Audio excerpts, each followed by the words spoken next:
अब हमें क्या करना पड़ेगा, डेटा एक्वाइज करना पड़ेगा। प्रॉब्लम तो हमारे पास आ चुका है। प्रॉब्लम क्या आ चुका था कि हमें एक एआई ऐसा एआई कैमरा बनाना है, वो क्या करे, तुम्हें प्रॉब्लम पता है, मैं दोबारा फिर रिपीट नहीं करूंगा है ना। तो उसमें क्या करना पड़ेगा, हमें सारे का डेटा लेकर आना पड़ेगा, जैसे कि उनको सबका फेस का फोटो या वीडियो लेकर आना पड़ेगा, तब हम उसको सिखा पाएंगे ना कि ये वाला हमारे क्लास का है, ये वाला हमारे क्लास का नहीं है, ये वाला पर्सन क्लास का है, ये वाला नहीं है। तो ऐसे उसको पता चलेगा। चाहे तुम सिर्फ जो क्लास वाले लोग हैं ना उनके तुम डेटा किस फॉर्म में होगा, तुम्हारा फोटो तो इमेज के फॉर्म में होगा या वीडियो के फॉर्म में होगा। टेक्स्ट के फॉर्म में तो तुम्हारा इमेज हो नहीं सकता, टेक्स्ट के फॉर्म में तुम्हें पहचान सकता है क्या, नहीं पहचान सकता। तो इस केस में डेटा किस फॉर्मेट में होगा, इमेज के फॉर्मेट में, समझ गए।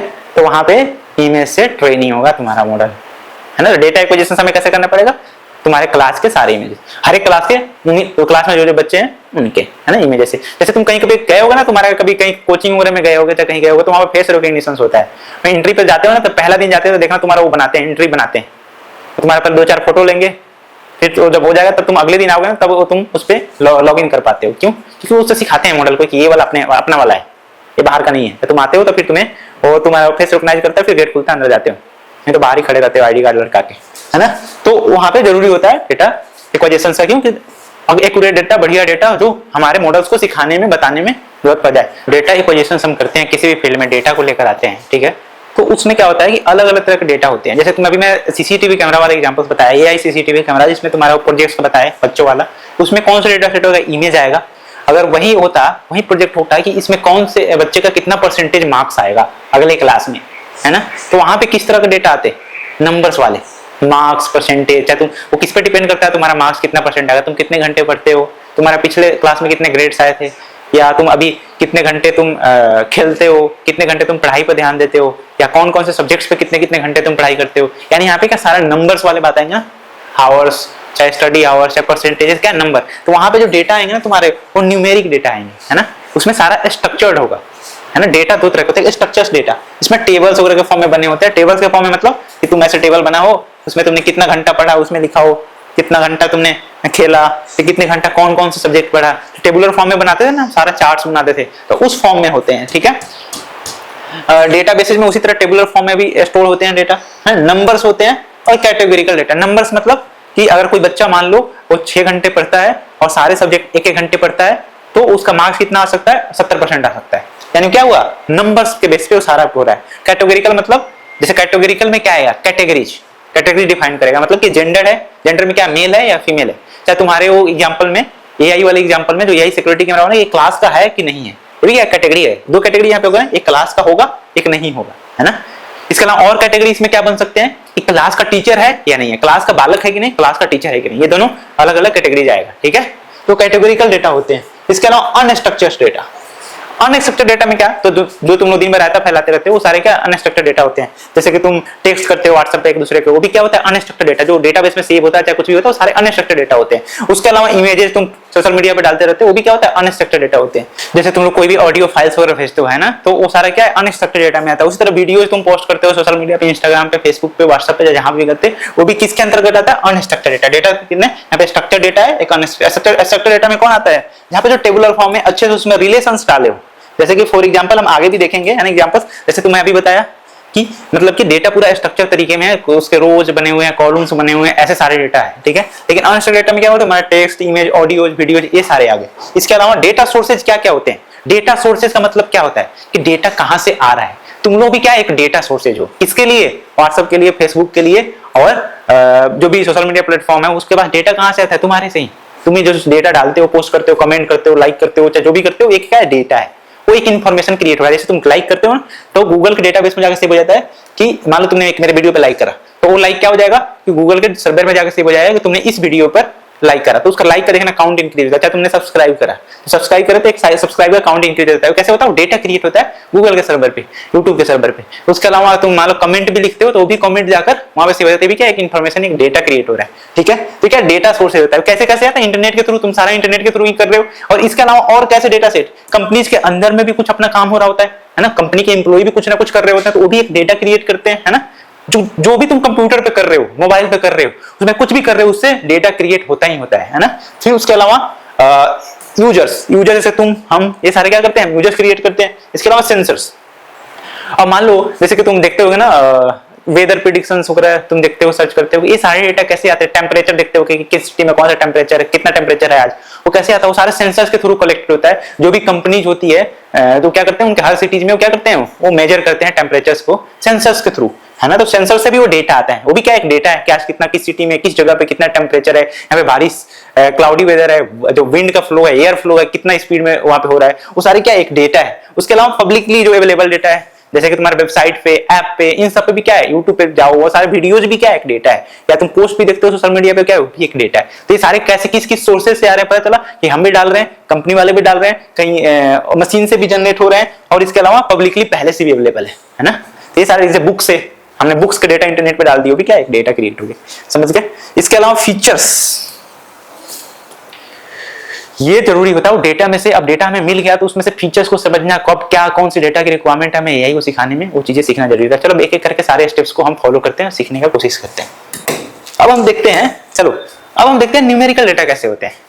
न्यूमेरिकल तो तुम्हें समझ में आ रहा होगा, नंबर वाले डेटा, इसमें नंबर पार्टिसिपेट कर रहे हैं। जैसे देखो डेली, मैं तुम्हें एक डेटा दिखाऊं तो डेली हम डेटा जो जनरेट करते हैं वर्ल्ड में 2.5 क्वाड्रिलियन बाइट्स, मतलब तुम इमेजिन भी नहीं कर सकते। मतलब तुम्हारे एक लैपटॉप में, अगर तुम्हारा लाखों लैपटॉप आ जाए ना, तुम्हारा लैपटॉप होगा, मशीन होगा, लाखों लैपटॉप में पूरा का फुल स्टोरेज कर दो ना, एक दिन में उतना जनरेट होता है कि उसमें स्टोरेज ना हो पाएगा, है ना। इतना ज्यादा डेटा जनरेट होता है। अगर तुम्हारे पास एक पेन ड्राइव होगा तो पेन ड्राइव में लाखों पेन ड्राइव ला दोगे ना, करोड़ों पेन ड्राइव ला दोगे, तो उसमें भी इतना डेटा स्टोर नहीं होगा जो एक दिन में लोगों ने जनरेट करते रहता फैलाते हैं, ठीक है। इसके अलावा अब देखो डेटा ग्रोथ कैसे हुआ, अब कैसे क्यों जरूरत पड़ रही है, इतना डेटा कैसे जनरेट होता है। 2018 में था ये जो रेशियो था 32.2 इतना था, ठीक है, बिलियन बाइट्स था। इसके अलावा ये देखो ग्रो हो रहा है धीरे धीरे देखो 149 तक, यानी कि 2018 से 24 में कितने टाइम्स बढ़ गया है, 4 to 5 टाइम्स ये डेटा का जो जनरेशन बढ़ गया है, और ये बढ़ते जा रहा है। अब ये डेटा क्या है, एक तरह का फ्यूल है, नए जमाने का क्या है, फ्यूल है। मतलब पहले होता था कि पेट्रोलियम इन सब चीजों के लिए वार होता था, फ्यूचर में डेटा के लिए वार नहीं, मेरा डेटा लाओ, ठीक है। फिर उसके बाद डेटा टाइप में देखो कौन सा, स्ट्रक्चर डेटा तुमने देखा था। स्ट्रक्चर डेटा कौन सा, जो अरेंज करा गया हो टेबुलर फॉर्म में, स्ट्रक्चर फॉर्मेट में, उसके सारे चीजें एक दूसरे से मैपिंग किया गया हो। अनस्ट्रक्चर्ड डेटा जैसे कि तुमने देखा था टेबुलर डेटा सारे थे, है ना। अनस्ट्रक्चर्ड डेटा में क्या था, तुम जैसे टेक्स्ट मैसेजेस करते हो, इमेज वीडियो, ये सारे क्या आते हैं, अनस्ट्रक्चर्ड डेटा में आते हैं, ठीक है। सेमी स्ट्रक्चर्ड डेटा होते हैं। सेमी स्ट्रक्चर्स में क्या होता है कि या दोनों तरफ से उसके पास दोनों पास है, या तो थोड़ा थोड़ा स्ट्रक्चर है, थोड़ा थोड़ा अनस्ट्रक्चर से। जैसे मान लो वीडियो, अब देखो वीडियो क्या एक तरह का अनस्ट्रक्चर्ड डेटा है, बट मैं इसको स्ट्रक्चर कैसे करूंगा। मान लो मेरे पास वीडियो है, 4 वीडियो है ना। अब इसको मैं टेबुलर फॉर्म में कैसे बनाऊंगा।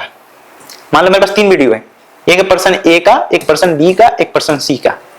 तो ए का नाम मान लो, इस पर्सन का नाम ए है, इस पर्सन का नाम बी है, सी है। अब उसका वीडियो 1 है, वीडियो 2 है, वीडियो 3। अब देखो ये वीडियो 1, वीडियो 2, वीडियो 3 तो क्या है, अनस्ट्रक्चर्ड डेटा है, बट यहाँ पे मैंने इसको मैप कर दिया किससे, ए के साथ वीडियो 1 को, बी के साथ वीडियो 2 को, सी के साथ वीडियो 3 को। अब ये क्या हो गया, स्ट्रक्चर्ड हो गया। अब ये स्ट्रक्चर्ड हो गया, बट इसमें अनस्ट्रक्चर्ड डेटा है, तो इसको क्या दोनों मिले क्या, सेमी स्ट्रक्चर्स।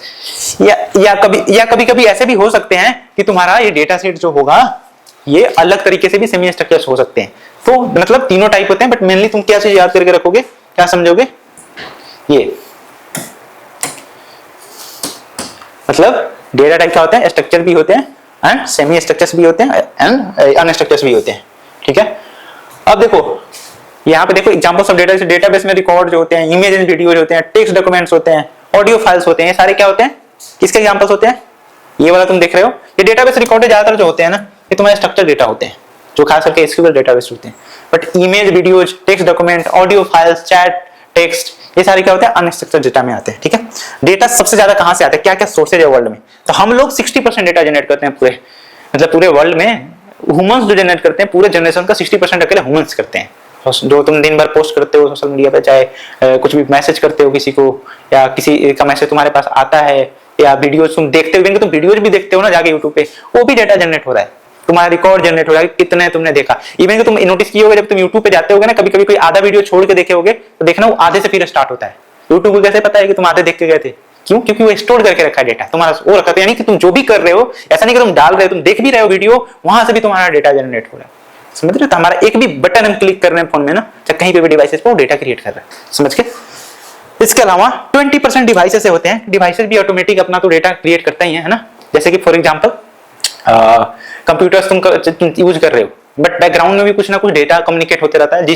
जो ऐप तुम्हारा उस पर इंस्टॉल होता है, आजकल ऐप भी खुद से डेटा वगैरह लेते हैं, तुम क्या ट्रैक रखते हैं तुम्हारे यूज केसेस का, इन सब चीजों का, वो खुद से तुम्हें नोटिफिकेशन भेजते हैं, तो भी क्या एक तरह का डेटा जनरेट हो रहा है, तुम उसमें कर नहीं रहे बट खुद ऑटोमेटिक कर रहे हैं। इसके अलावा 10% सेंसर्स वगैरह से या अदर सोर्सेस से, मतलब आधा से ज्यादा डेटा तो हम खुद वो करते हैं, जनरेट करते हैं। तो ये सारे डेटा क्या एक तरह का हमें पावर देता है कि हम मार्केट पर कमांड रख पाए। कैसे? मान लो मेरे पास एक सिटी का पूरा डेटा है कि कौन से लोग किस एरिया में कौन कौन से प्रोडक्ट खरीदते हैं, है ना। अगर मेरे पास नहीं रहता तो मैं क्या करता, सारे प्रोडक्ट हर एरिया में बेचता। बट मेरे पास अगर डेटा अच्छा है तो मैं स्पेसिफिक एरिया को टारगेट करूंगा उसी प्रोडक्ट के लिए, उसके हिसाब से मार्केटिंग अपना जो बजट होगा स्पेंड उस हिसाब से करूंगा, ताकि मुझे ज्यादा से ज्यादा सेल हो, ज्यादा से ज्यादा बेनिफिट्स हो। इसी तरह बड़ी बड़ी कंपनी अमेजॉन, फ्लिपकार्ट ये सब करती है। और इजिली देखना, होली के टाइम में, दिवाली के टाइम में, छोटा सा भी फेस्टिवल होता है फिर भी लेकर आते हैं सेल। कैसे लेकर आते हैं उनको कैसे पता है? वो तो यूएस के हैं, बट वो सारा डेटा के हिसाब से उनके सारे जो मैनेजर्स हैं, एम्प्लॉय, ये सारी चीजें कैंपेन रन करते हैं। अब देखो वही तुम्हें बता रहा था न्यूमेरिक डेटा कैसे होते हैं, देख रहे हो, ये एज, इसमें हाइट, मार्क्स, ये सारे क्या है? न्यूमेरिक है, ये सारे स्टूडेंट के इन्फॉर्मेशन है इसमें। उसी तरह टेक्स्ट डेटा कैसे होता है? तुम मैसेज करते हो, तुम्हें पता ही है, टेक्स्ट लिखते हो तुम लोग दिन भर बैठ के, है ना। अदर डेटा, इमेजेस, ऑडियो, ये सब तुम्हें पता है ना। न्यूमेरिक डेटा कैसे होते हैं, टेक्स्ट डेटा कैसे होते हैं, अदर इमेजेस, ऑडियो, वीडियो, ये तो बेसिक है। मैं फिर भी तुम्हें बता दिया इसलिए कि तुम्हें अगर एग्जाम्स में आया तो तुम ये सब चीजों को लिख पाओ, एक्सप्लेन कर पाओ, है ना। चाहे ऑब्जेक्टिव एमसीक्यू आया, चाहे रिटन आया, कुछ भी आया, तुम इसको लिख पाओ। अगर तुम्हें ऐसा कभी जरूरत पड़े तो तुम ऐसा टेबुलर फॉर्म भी निकाल कर देख सकते हो, समझा सकते हो, उसको एक्सप्लेन कर सकते हो। ऐसा नहीं होता कि एग्जाम में तुम अपने हिसाब से लिखोगे तो मार्क्स कट जाएंगे, ऐसा नहीं होता। तुम अपने हिसाब से लिखोगे, ज्यादा अच्छे से एक्सप्लेन करोगे तो और ज्यादा अच्छा इंप्रेशन पड़ता है, मार्क्स और अच्छे मिलते हैं। चलो देखो न्यूमेरिक डेटा में जैसे कि टेम्परेचर क्या है, न्यूमेरिक डेटा होता है।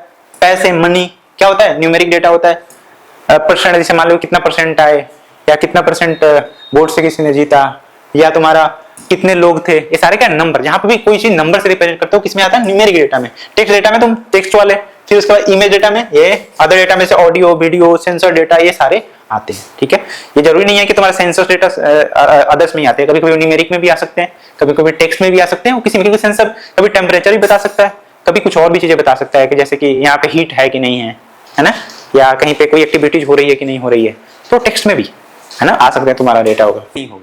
ठीक है, हम दो प्रोजेक्ट्स को साइड बाय साइड लेकर चल रहे हैं और सारे स्टेप्स को हम समझ रहे हैं कि कैसे ये स्टेप्स हेल्प करते हैं एक प्रोजेक्ट्स को बनाने में, एक एआई के प्रोजेक्ट्स को बनाने में।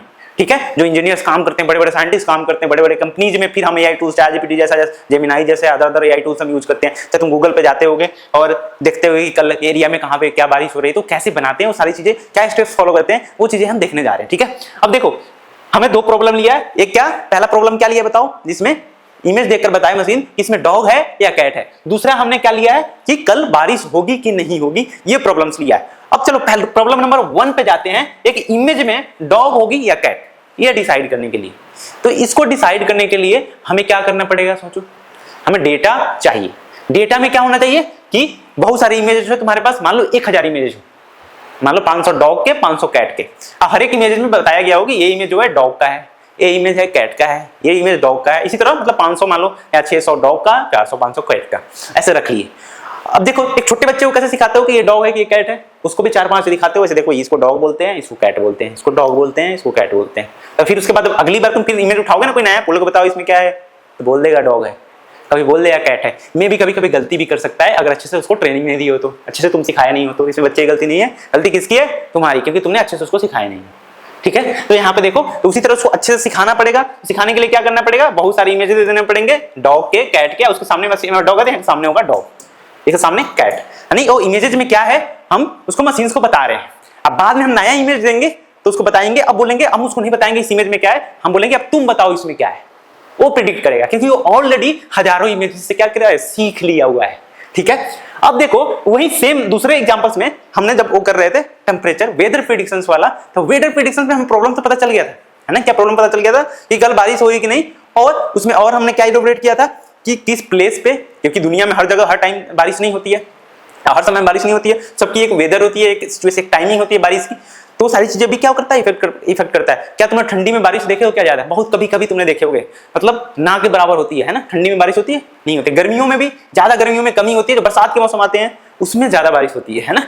तो वो सारी चीजें भी देखना पड़ेगा। बोलो ठंडी में तुम बोलो कल बारिश होगी कि नहीं बारिश होगी, तो नहीं होगी, मतलब साल में कभी मुश्किल से एक बार हुई, थोड़ी बहुत, तो बारिश नहीं बोलते हैं उसको, है ना। तो अब चलो यहाँ पे देखने के लिए हमें क्या करना पड़ेगा, यहाँ पे भी डेटा उठाना पड़ेगा। वहां तो हमने इमेज उठा लिए थे कैट के, डॉग के, और उसको सिखा दिए थे। यहाँ पे कैसे डेटा उठाने पड़ेंगे, सोचो। डेटा कैसे उठाने पड़ेंगे?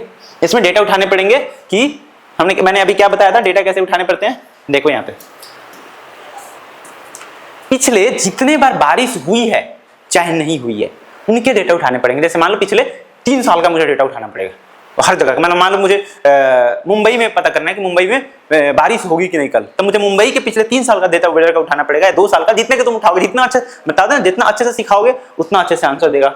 सेम अगर बच्चे को तुम सही से नहीं ट्रेनिंग दोगे तो क्या करेगा, उल्टा उल्टा जवाब देगा, है ना। तुम बोलोगे बच्चा सीख ही नहीं रहा क्योंकि तुमने ठीक से सिखाई नहीं। तो यहाँ पे भी क्या करना पड़ेगा, सही से सिखाने के लिए जितना ज्यादा एग्जाम्पल दोगे, जितना अच्छे से सिखाओगे उतने अच्छे से वो सीखेगा। ठीक है, तो अब देखो यहाँ पे सीखने के लिए क्या करना पड़ेगा, मैं पिछले 3 साल का डेली का उठाना पड़ेगा कि मान लो पहले दिन पर क्या टेम्परेचर था, कितना ह्यूमिडिटी था, एयर का हवा का स्पीड कितना था, तब उस दिन बारिश हुआ था कि नहीं हुआ था। तब मान लो उस दिन बारिश नहीं हुआ था, फिर दूसरे दिन का डेटा होगा, कितना टेम्परेचर था, कितना ह्यूमिडिटी था, बारिश हुआ था कि नहीं हुआ था, तो मान लो उस दिन हुआ था। तो ऐसे बहुत सारे एग्जाम्पल होंगे।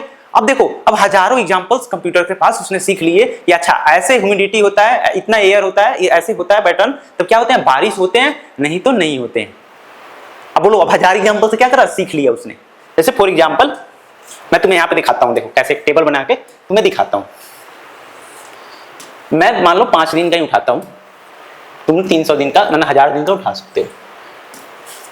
ठीक है, देखो मान लो तुम्हारा डे 1 का है ना, कोई डे 1 का है, डे 2, मैं वो डेट नहीं लिख रहा, डेट क्योंकि समझ सकते हो तुम, है समझ लेना इसको, डे में नहीं लिख रहा हूँ, डे 4, डे 5 मैं रफली इसको लिख रहा हूँ ताकि तुम्हें अच्छे से समझ में आ जाए। ठीक है, डे 6 मतलब 1000 दिन का हम डेटा उठा रहे हैं। ठीक है, और उसका क्या होगा, उसका टाइम भी होगा, है ना, मंथ भी होंगे, मंथ होंगे, कौन से मंथ का है ना। फिर उसके बाद इसमें क्या होंगे, ह्यूमिडिटी होगा, ह्यूमिडिटी कितना था, और कितना होगा, एयर कितना था, एयर स्पीड कितना था,